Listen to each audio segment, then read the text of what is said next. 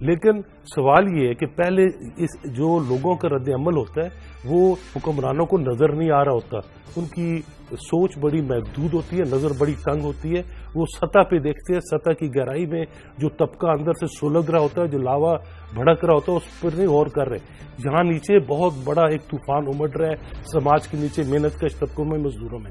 اب یہ نیشنلائزیشن سب سے پہلے ذوالفقار علی بھٹو صاحب نے کی تھی۔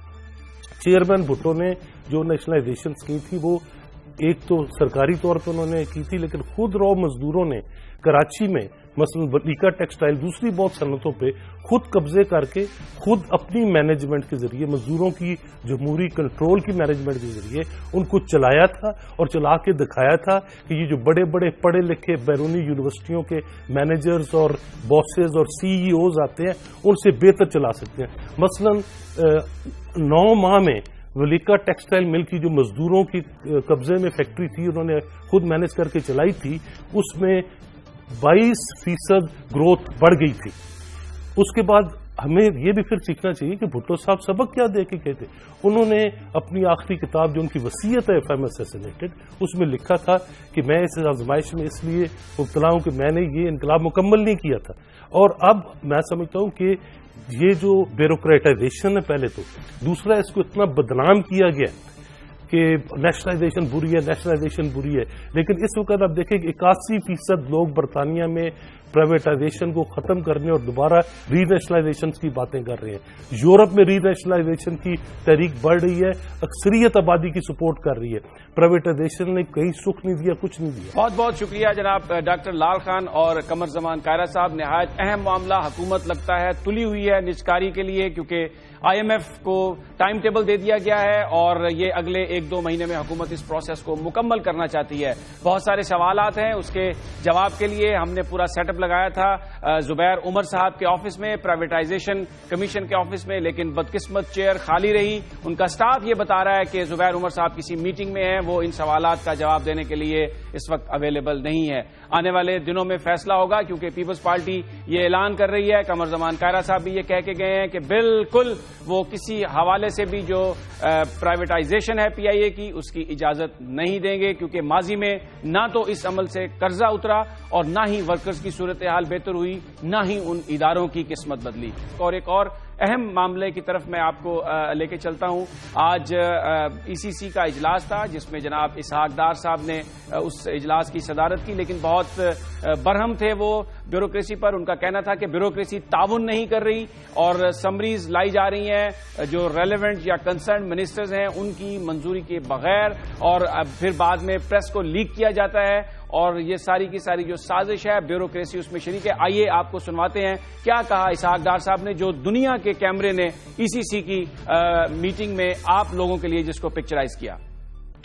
ہم آپ کو ریمائنڈر دیں اور آپ وقت سمجھے یہاں آئیں، باہر جا کے آپ سیاست کریں اور بتائیں کہ جی فائنانس منسٹر صاحب نے ان کو کوئی پرواہ نہیں ہے، تو اتنے لال لیبر بیٹھی، تم سوئے ہو کہ سبھی لے کے آ گئے وداؤٹ اپروول آف منسٹر، اور پھر ہمیں ابھی یہ نیا سبق سمجھا رہے ہو کہ منسٹر آئے گا تو اپروول لے دوں گا۔ پرائم منسٹر کو تو ہم ان کی ریزیڈنس سے بھی لاہور میں سنڈے کو کہیں کہ جی آپ اپروول دیں گے تو ہم اسمبلی لائیں گے، اور آپ کا منسٹر از اوور کولی، تو آپ منسٹر صاحب کو آپ بدنام کر رہے ہیں اس فورم پہ آ کے، پھر جا کے آپ سیاست کرتے ہو اپنے پریس پہ جا کے۔ ہم آپ کو ریمائنڈر دیں اور آپ وقت سمجھے یہاں آئیں، باہر جا کے آپ سیاست کریں اور بتائیں کہ جی فائنانس منسٹر صاحب نے ان کو کوئی پرواہ نہیں ہے، تو اتنے لال لیبر بیٹھی، تم سوئے ہو کہ سبھی لے کے آ گئے وداؤٹ اپروول آف منسٹر، اور پھر ہمیں ابھی یہ نیا سبق سمجھا رہے ہو کہ منسٹر آئے گا تو اپروول لے دوں گا۔ پرائم منسٹر کو تو ہم ان کی ریزیڈنس سے بھی لاہور میں سنڈے کو کہیں کہ جی آپ اپروول دیں گے تو ہم اسمبلی لائیں گے، اور آپ کا منسٹر از اوور کولی، تو آپ منسٹر صاحب کو آپ بدنام کر رہے ہیں اس فورم پہ آ کے، پھر جا کے آپ سیاست۔ بڑے خفا تھے جناب اسحاق ڈار صاحب، اور کھل کر وہ یہ بات کہہ رہے تھے۔ ان کا پیغام یہ تھا بیوروکریسی کو کہ آپ مت کریں سازشیں، آپ پریس کو خبریں لیک کرتے ہیں، خود پریپیئر ہو کے نہیں آتے، اور بالکل وضاحت سے کہا انہوں نے کہ کوئی بھی سیکرٹری کسی ایسی اسمبلی کو نہ لے کے آئے کمیٹی کی میٹنگ میں جس کو اس کے ریلیونٹ منسٹر نے اپروو نہ کیا ہو، اور یہ بڑا کھلا پیغام تھا جناب اسحاق ڈار صاحب کا اسلام آباد کی بیوروکریسی کو، فیڈرل بیوروکریسی کو، کہ وہ بدنام کر رہی ہے حکومت کو۔ اور یہ بھی کہا انہوں نے اس میٹنگ میں کہ بہت سارے جو سوالات آتے ہیں پریس میں جو ریلیونٹ منسٹریز ہیں ان کی طرف سے کوئی جواب نہیں آتا، اور پھر سارے کے سارے جو جوابات ہیں وہ منسٹر فائنانس کو دینا پڑتے ہیں. انٹرسٹنگ بات یہ تھی کہ آج ECC کی میٹنگ میں جو وزیر اطلاعات و نشریات ہیں پرویز رشید صاحب بھی موجود تھے, اور وہاں پر یہ اسحاق ڈار صاحب نے بتایا کہ ریلیونٹ جو منسٹریز ہیں, وہ جو سیکرٹریز ہیں, وہ جواب نہیں دیتی جب ان پر تنقید کی جاتی ہے, اور ان کا یہ کہنا تھا کہ اب سازشیں بند کریں اور جو بھی بات ہو اس کا فوری طور پر وہ جواب دیں, اور ریلیونٹ منسٹر کی منظوری کے بغیر کوئی بھی سمری پیش نہ کی جائے. ناظرین, یہاں پر ہم لیتے ہیں بریک, اور بریک کے بعد ہم بات کریں گے ایک نہایت اہم معاملے کی, اور وہ معاملہ ہے کہ صدر آصف علی زرداری پیش ہونے جا رہے ہیں کل احتساب عدالت میں. ہم بات کریں گے جناب بابر اعوان سے, اور ان سے جاننے کی کوشش کریں گے کہ یہ مقدمات کیا ہیں, اور یہ جو آج سب کچھ ہو رہا ہے پاکستان میں وہ اس کو کس نظر سے دیکھتے ہیں. بریک کے بعد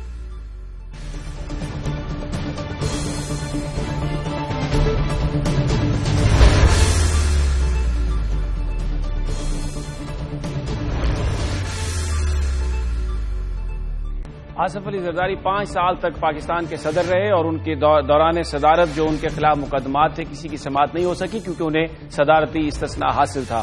اگرچہ سپریم کورٹ نے کئی مرتبہ ان کے جو کیسز تھے ان کے حوالے سے آرڈرز بھی جاری کیے, لیکن صدارتی کیمپ کا یہ کہنا تھا کہ کیونکہ انہیں استثناء حاصل ہے اس لیے صدر آصف علی زرداری کے خلاف کوئی مقدمہ نہیں کھولا جا سکتا. اب اطلاعات یہ ہیں کہ جناب آصف علی زرداری اسلام آباد پہنچ چکے ہیں. کل احتساب عدالت میں پیش ہوں گے وہ, اور ان کے خلاف فرد جرم عائد کی جائے گی کہ وزیر اعظم ہاؤس میں انہوں نے ایک پولو گراؤنڈ بنایا تھا. بابر اعوان ان کے وکیل رہے. جناب آصف علی زرداری کے سینیٹر ہیں, پاکستان پیپلز پارٹی کے اہم رہنما آج وہ ہمارے ساتھ موجود ہیں. ان سے جاننے کی کوشش کریں گے کہ یہ تو جو مقدمات ہیں یہ سارے کے سارے پہلے بھی چل چکے ہیں, تو پھر کیا یہ دوبارہ فرد جرم عائد ہونے جا رہی ہے. اور اس وقت جو سیاسی صورتحال ہے اس میں ایک سابق آرمی کے سربراہ وہ تو عدالتوں میں پیش نہیں ہو رہے, لیکن ایک سویلین صدر جو ہیں سابق وہ عدالتوں میں پیش ہو رہے ہیں. السلام علیکم اعوان صاحب. اعوان صاحب, پہلے تو یہ بیان کیجئے, یہ جو پولو گراؤنڈ والا معاملہ ہے یہ تو فرد جرم اس پہ تو کئی دفعہ عائد ہو چکی ہے پہلے. دیکھیے, پاکستان میں جتنے بھی سیاسی مقدمات بنے ہیں اور بنتے ہیں اور بن رہے ہیں نا, یا آئندہ بھی بنیں گے, وہ سیاسی طریقے سے بنتے ہیں, سیاسی طریقے سے چلتے ہیں اور ان کے سیاسی فیصلے ہوتے ہیں. اسی لیے احتساب کی کبھی کوئی کریڈیبلٹی نہیں بن سکی. یہ بھی سیاسی مقدمات ہے, ساری دنیا کو پتا ہے, اور سیاسی طریقے سے یہ چلے, اور ان کے فیصلے بھی آپ کو پتا ہے جو کوئی ایکیوزڈ ہیں ان کی حد تک ہو چکے ہیں. I don't think so there is any merit in these cases any more. لیکن میرٹ تو نہیں ہے, عدالت تو اسے پروسیس کرنے جا رہی ہے. عدالت ایک اس کا اپنا کام ہے, وہ کر رہی ہے. عدالت کا کام تو چلتا رہتا ہے, لیکن میں نہیں سمجھتا کہ پاکستان میں کبھی کسی سیاسی مقدمے کا میرٹ پہ کوئی فیصلہ آیا ہو. ایک اور بحث بھی چل رہی ہے آج کل کہ پرویز مشرف صاحب تو عدالت میں پیش نہیں ہو رہے, سویلینز جو لوگ ہیں وہ عدالت میں پیش ہونے جا رہے ہیں. کل آصف علی زرداری بھی جا رہے ہیں. پرویز مشرف پہلے تو پیش ہو چکے ہیں کچھ عدالتوں میں, اب ایک آدھ عدالت میں نہیں جا رہے میرے خیال میں. جہاں پیش ہو چکے ہیں وہاں بھی مقدموں کے فیصلے تو کوئی نہیں ہوئے. یہ بیان کیجئے, یہ جو اس وقت ساری صورتحال ہے کس نظر سے آپ دیکھتے ہیں؟ میرا خیال یہ جی کہ اس وقت پاکستان کی یک طرفہ سیاست ہو گئی ہے, مفادات کی سیاست ہے اور مکا کی سیاست ہے. ابھی آپ بات کر رہے تھے PIA کی, میں بتانا چاہتا ہوں کہ جتنی بھی پرائیویٹائزیشن کی بات ہو رہی ہے وہ ساری ہو چکی ہے, صرف اعلان ہونا باقی ہے. اس وقت حکومت کو نمائشی اور تابعدار اپوزیشن ملی ہوئی ہے, اس لیے جو گفتگو ہوتی ہے وہ بھی ساری کی ساری نمائشی ہے. جس طرح حکومت بھی نمائشی ہے, یہ جمہوریت بھی نمائشی ہے. اگر جمہوریت نمائشی نہ ہو تو وزیر اعظم کبھی پارلیمنٹ میں آئیں. آپ نے دیکھا وزیر آج کل کہاں ہیں, کسی کو نہیں مل رہے. اسحاق ڈار صاحب بالکل ٹھیک کہتے ہیں, اس سے پہلے چودھری نثار نے بھی بالکل ٹھیک کہا ہے. اور ساری حکومت ہی میٹنگ میں, کوئی 2-4 لوگ میٹنگ میں نہیں ہے. اور میں یہ بھی بتانا چاہتا ہوں کہ اس وقت جو مکا ہے اس میں عوام کہیں بھی نہیں ہے. جس جگہ آپ بیٹھ کے یہ پروگرام کر رہے ہیں نا, آپ پتھر پھینکیں گے تو سامنے A ٹائپ کوارٹرز ہیں اسلام آباد کے چھوٹے ملازمین کے, وہاں گیس نہیں ہے اس وقت. پنڈی اسلام آباد پورے ریجن میں کوئی چولہا نہیں جلا. آج بچے جو گئے بسکٹ کھا کے ٹھنڈا دودھ پی کے گئے, کسی کو خبر ہے؟ آج جو بچے واپس آئے ان کے لیے کھانا گھر میں پکانے کے لیے گیس موجود نہیں تھی. کسی کو کوئی کنسرن ہے؟ یہاں ساری بیٹھی ہوئی ہے نا, گورنمنٹ بھی بیٹھی ہوئی ہے, اقتدار والے بھی بیٹھے ہوئے ہیں, سو کالڈ اختلاف والے بھی بیٹھے ہوئے جن میں میں بھی شامل ہوں. لیکن یہ جو 20 گھنٹے اپنے کاروبار کرنے والی سیاسی قیادت ہے, وہ 2 گھنٹے اگر کاروبار سلطنت یا امور مملکت چلائیں گے تو پھر نتائج یہی ہوں گے. اس لیے پاکستان کا جو سیاسی نظام ہے وہ بند گلی کی طرف جا رہا ہے میرے خیال میں, جہاں سے لوگوں کے لیے کچھ نہیں نکلے گا, لوگ اعتبار چھوڑ دیں گے. آپ کسی سے بات کریں, اس کمرے میں بیٹھے ہوئے یا کھڑے جو لوگ ہیں اس وقت آپ کے ٹیکنیشینز, ان سے پوچھیں کہ یہ کس طرح سے رات کو جا کے سوتے ہیں. آج سردیوں میں بھی بجلی نہیں ہے. کسی کو خبر ہے پارلیمنٹ کے اندر اجلاس ہوتا ہے, ایک دن اجلاس اگلے دن چھٹی, دونوں دنوں کا ہم لیتے ہیں جو بھتہ قومز کے فنڈز میں سے. اس کے باوجود کبھی کوئی بولنے کے لیے تیار ہوا ہے کہ کوئی ان 2 شہروں کے اندر گیس, باقی پورے پاکستان میں بجلی نہیں ہے. پاکستان کے لوگوں کو مہنگائی کے بھوت کے آگے ڈال دیا گیا, چیر پھاڑ رہا ہے. نہیں, لیکن بابر امان صاحب یہ سارا کچھ اس حکومت نے انہیریٹ کیا ہے نا, یہ سارا کچھ انہوں نے تو نہیں کریٹ کیا. 65 سال کا جو گند ہے یہ حکومت 6 مہینے میں کیسے ختم کر سکتی ہے؟ 65 سال میں سے 37 سال تو یہ حکومت رہی ہے نا. میں 1985 سے شروع کروں یا 1979 سے شروع کروں, عہدے بدلتے رہے, حکومت تو یہی رہی ہے. درمیان میں کبھی کبھی مارشل لا بھی آیا جو بہت بری بات ہے, اور کبھی کبھی پیپلز پارٹی کو اختیار ملا ہے. لیکن آج آپ دیکھیے جہاں حالات پہنچے ہوئے ہیں, کوئی بہتری کی صورت آپ کو نظر آتی ہے کسی فیلڈ میں؟ مجھے بتا دیجئے کس فیلڈ میں ہے, میں آپ کی بات ابھی مان لیتا ہوں. اگر نہیں ہے تو پھر کیوں کہتے تھے کہ جب طاہر لاؤتی آئے گا تو یہ سارے حالات بدل جائیں گے؟ پھر کیوں کہتے تھے کہ یہ گیس ہم کھول دیں گے 2 مہینے میں؟ پھر کیوں کہتے تھے کہ بجلی کے اندر جتنی گڑبڑ ہے وہ ساری ہم ٹھیک کر دیں گے؟ اب بھاگ رہے ہیں. پبلک کا سامنا بھی نہیں کوئی کرنے کے لیے تیار, پارلیمنٹ کا سامنا بھی کوئی کرنے کے لیے تیار نہیں. خرابی نظام میں ہے بھائی. نظام آپ کو یا ٹھیک کرنا پڑے گا یا آپ کو یہ نظام بدلنا پڑے گا, اس لیے کہ یہ نظام 2000 لوگوں اور 122 خاندانوں کے ارد گرد گھوم رہا ہے. اس سے باہر نکلنے کے لیے یہ نظام تیار نہیں ہے. اگر یہی صورتحال ہے اور جس طرح آپ نے کہا کہ جو سٹیک ہولڈرز ہیں, اصل عوام, ان کی فلاح و بہبود اس پورے کہیں آپ کو کارخانے میں نظر نہیں آتی, تو پھر یہ نظام تو نہیں چلے گا. سمیس, اس میں جو آپ کہتے ہیں نا کہ فلاح و بہبود, تو وہ بات کی بات ہے. مجھے یہ بتائیں کہ اس پورے نظام میں, اس پورے نظام کی ڈکشنری میں غریب آدمی کہیں آپ کو نظر آیا 6 مہینے میں؟ عوام کہیں آپ کو نظر آئے 6 مہینے میں؟ فیصلہ سازی عوام کے لیے کہیں ہوئی؟ منصوبہ سازی کہیں عوام کے لیے ہوئی؟ بڑے میگا پروجیکٹس بنائے جا رہے ہیں جن کے پاس پلاننگ کمیشن ہے, نون لیگ کی قیادت یہ کہتی ہے, ان کے حلقوں کے اندر بن رہے ہیں. نون لیگ کی قیادت یہ کہتی ہے کہ اسی لیے ہم پرویز مشرف کو سزا دینا چاہتے ہیں, مقدمہ چلانا چاہتے ہیں کہ یہ جو آئین کی خلاف ورزیاں ہوئی ہیں, ایک نظام نہیں چلنے دیا گیا, یہ جو آج خمیازہ ہے سارا اسی چیز کا. وہ بہت اچھا کہتے ہیں. آدھی کابینہ مشرف کی ان کے ساتھ بیٹھی ہوئی ہے. آج ان کا جو لون پروگرام ہے جوانوں کے لیے کس کے پاس ہے؟ آج ان کی اہم وزارتیں کس کے پاس ہیں؟ آج اہم وزیر کون ہے؟ سارے کے سارے مشرف کی کیبنٹ ہے. بسم اللہ کیجئے. اپنی پنجابی میں کہتے ہیں منجی تھلے ڈانگ پھیرو. نہیں تو پھر اس کا کیا بنے گا؟ کیا یہ وہ $1 ملین کوشچن ہے جس کی طرف توجہ دینے کی ضرورت ہے, اس سے پہلے کہ بہت تاخیر ہو جائے, جو ہو چکی ہے. پاکستان کے لوگوں میں سے 99.99% لوگ جو ہیں وہ کرایہ دار والی حیثیت بھی نہیں ہے سرزمین پہ. ان کے پاؤں کے نیچے رہنے کی جگہ ان کی ملکیت نہیں ہے, بلکہ ان کے پاؤں کے نیچے 4-6 فٹ کی قبر کی جگہ بھی ان کی ملکیت نہیں ہے. آپ کہتے ہیں ہم ایشین ٹائیگر ہیں, مہنگائی میں تو ہم ایشین ٹائیگر ہیں, پہلے نمبر پہ ایشیا میں آ گئے. کب یہ نظام اور کب یہ پارلیمان اور کب یہ سیاستکار جس میں میں بھی شامل ہوں, اور کب یہ سفارتکار اور کب یہ معیشت دان اور کب یہ وہ ہنرمند جن کے اپنے تو دن دگنی رات چگنی ترقی ہوتی ہے, غریبوں کی طرف بھی کچھ خیال کریں گے؟ اچھا یہ بیان کیجئے کہ اس وقت 3 جو بڑی سیاسی جماعتیں ہیں ان تینوں کی حکومتیں ہیں. وفاق میں پنجاب میں نون ہے, KPK میں تحریک انصاف ہے, اور سندھ میں پاکستان پیپلز پارٹی. اگر ہم پرفارمنس پر نظر ڈالتے ہیں, مہنگائی, غربت, بے روزگاری, کہیں پہ بھی کوئی بہتری کے حالات نہیں ہیں, تو یہ پھر ساری سیاسی جماعتیں ناکام ہو گئی. کچھ جگہ کچھ فرق ہوگا جو میرے علم میں نہیں ہے, سارا ڈیٹا میرے سامنے موجود نہیں ہے. بنیادی طور پہ فوکس لوگوں کا مسئلہ نہیں ہے نا جی. کہاں لوگوں کا مسئلہ اگر فوکس ہو, کسی صوبے میں بھی ہو, کوئی بھی اگر جو انقلاب لانا چاہتا ہے انقلاب لائے, جو عوامی راج لانا چاہتا ہے وہ عوامی راج لائے, جو اسلامی جمہوریت لانا چاہتا ہے وہ اسلامی. کب آئے گی بھائی؟ آپ کے پاس اختیار ہے, آپ کے پاس اقتدار ہے, آپ کے پاس دولت کے سوتے ہیں, آپ کے پاس پوری قوم کا پیسہ ہے, آپ کے پاس پاکستان کے سارے وسائل ہیں, آپ کے پاس ایٹمی ملک ہے, آپ کے پاس اتنی بڑی فوج ہے, آپ کے پاس اتنے بڑے وسائل ہیں. بھائی کچھ تو درست کر دو نا, کسی طرف تو چلو. آپ کتنے مہینے اور دینا چاہتے ہیں ان کو؟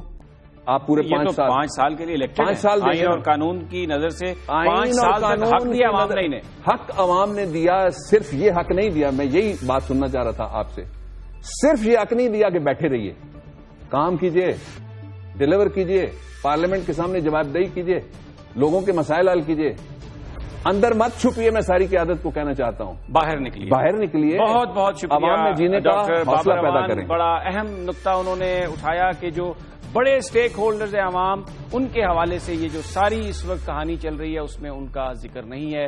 اور جو سابق صدر آصف زرداری کے مقدمات کے حوالے سے انہوں نے کہا کہ احتساب کا جو عمل ہے اس کی کریڈیبلٹی اس لیے نہیں ہے کہ مقدمات سیاسی طور پر بنائے جاتے ہیں. ناظرین، یہاں پر ہم لیتے ہیں بریک، اور بریک کے بعد ہم بات کریں گے. امریکن میڈیا یہ رپورٹ کر رہا ہے کہ پرویز مشرف صاحب اگلے 2-3 ہفتوں میں ملک سے باہر چلے جائیں گے.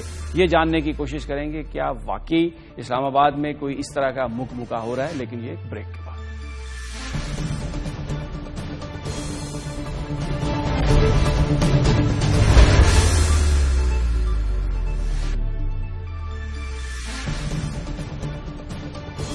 کل عدالت فیصلہ کرے گی سابق صدر پرویز مشرف کی میڈیکل رپورٹس کو دیکھ کر کہ کیا انہیں عدالت میں پیشی کے لیے سے استثناء ملے گا یا نہیں. اور پھر یہ بھی ایک بڑا اہم فیصلہ ہے کہ ان کا علاج کہاں ہوگا، کیونکہ کچھ لوگ یہ چاہ رہے ہیں جو پرویز مشرف کے ساتھی ہیں کہ ان کو بیرون ملک جانے کی اجازت دے دی جائے علاج کے لیے. لیکن جو امریکی میڈیا ہے وہ یہ رپورٹ کر رہا ہے کہ یہ طے ہو چکا ہے کہ اگلے 2-3 ہفتوں میں پرویز مشرف پاکستان سے چلے جائیں گے.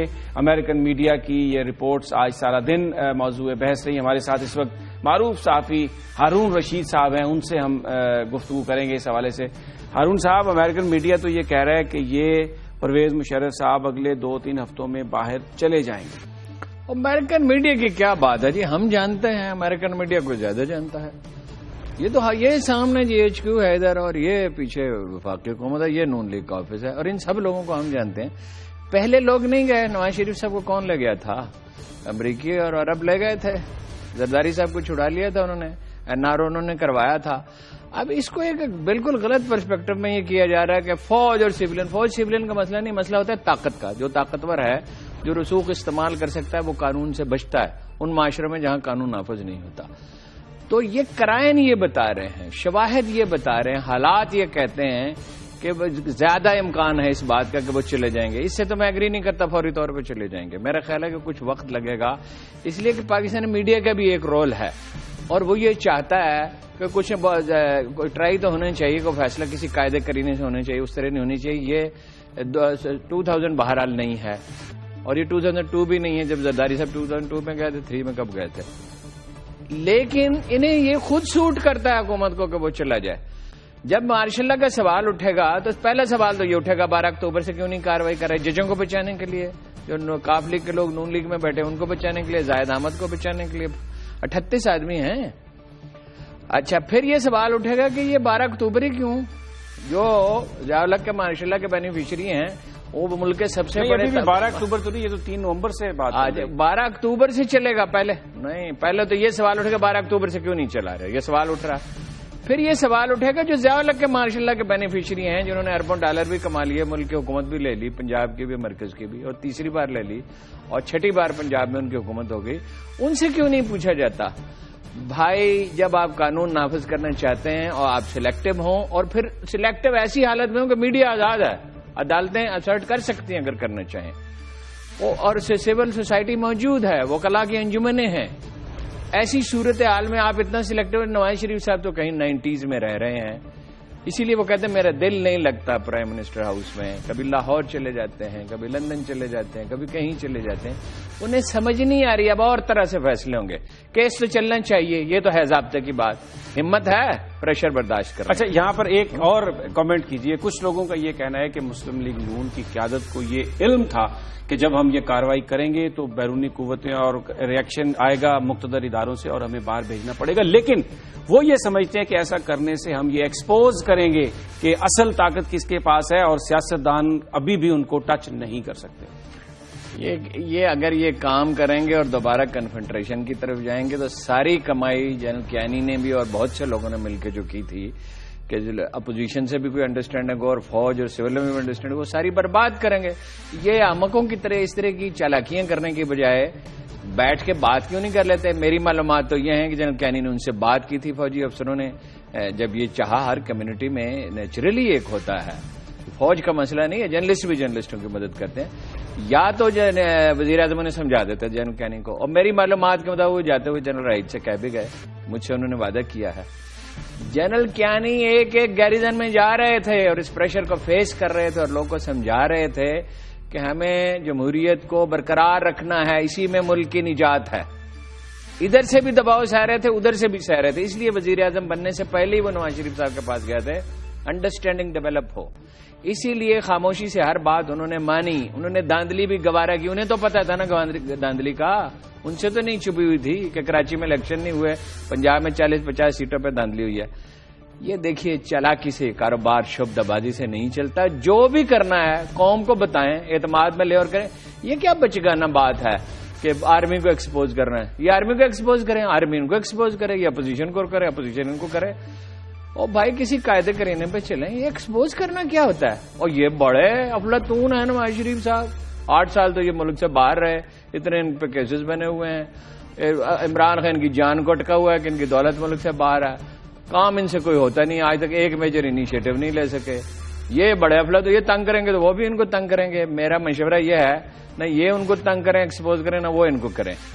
میرا جہاں تک میری معلومات ہیں ان کی انڈرسٹینڈنگ ہو چکی تھی، کیونکہ کیس چلے گا جج. اب یہ بتائیں کہ اگر انڈرسٹینڈنگ ہو چکی تھی تو پھر اب یہ تو پھر چلے جائیں گے واقعی مشرف صاحب باہر؟ بات اتنی سی نہیں ہے کہ یہ چلے جائیں گے. جو بیسک سوال اٹھ رہا ہے ہر واقعے میں، دیکھیے کوئلو پائلو نے کہا تھا غلطی کوئی چیز نہیں ہوتی، سبق ہوتا ہے ہر چیز میں. اور سبق سیکھو بھائی. اب اس طرح معاملات نہیں چل سکتے. مشرف کوئی مسئلہ نہیں، چلا جائے گا، حکومت بھی خوش ہوگی، میرا خیال عوام بھی خوش ہوں گے، اپوزیشن بھی کہے گی جان چھوٹی، عدلیہ کی بھی جان چھوٹ جائے گی. یہ مسئلہ نہیں ہے. مسئلہ یہ سبق یہ سیکھیں بھائی. وہ زمانے کا جب عدلیہ آزاد ہو چکتی ہے، میڈیا آزاد ہو چکتا ہے، سول سوسائٹی وجود میں آ جاتی ہے، پھر یہ الٹرنیٹو میڈیا ہے. آپ کو گورننس اور طرح سے کرنی پڑے گی. تمام تاریخ یہ بتاتی ہے. وقت مجھے بتایا جا رہا بہت کم ہے. بڑا امپورٹنٹ بات کہی ہارون صاحب نے کہ سبق سیکھنا چاہیے، سزا جو ہے وہ اتنی زیادہ اہم نہیں ہے. ناظرین یہ تھا آج کا پروگرام. کل پھر ملاقات ہوگی ٹاپ سٹوری میں. اجازت دیجیے، اللہ حافظ.